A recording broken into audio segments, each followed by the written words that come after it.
U.S. officials have launched an investigation after two planes full of passengers almost collided at a New York airport last week. The close call happened on Friday at John F. Kennedy International Airport, between a Boeing 777 headed to the UK and a Boeing 737 headed to the Dominican Republic. One plane was about to take off while the other was crossing the same runway. The collision was averted when an air controller noticed the two. Using an expletive, the air traffic controller attempted to stop the Delta aeroplane as it was preparing to take wing. Delta 1943, cancel takeoff clearance. Delta 1943, cancel takeoff clearance.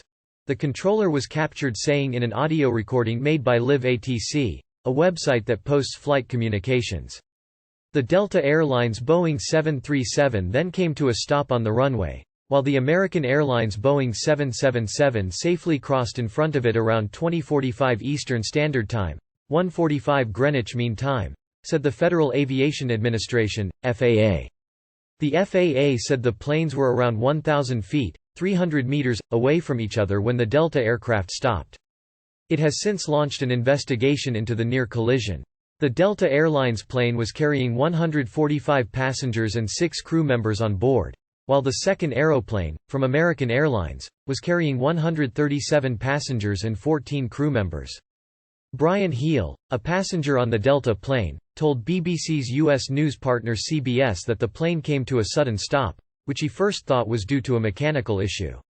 There was this abrupt jerk of the plane, and everyone was sort of thrust forward from the waist, Mr. Heel said.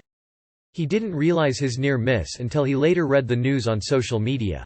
The pilot made the call to only share information on a need-to-know basis, and that was absolutely the right call, because it would have been pandemonium, he said.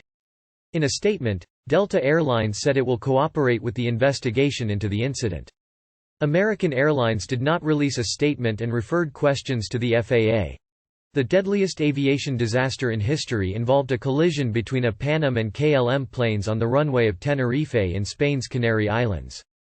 The 1977 disaster killed 583 people and injured 61.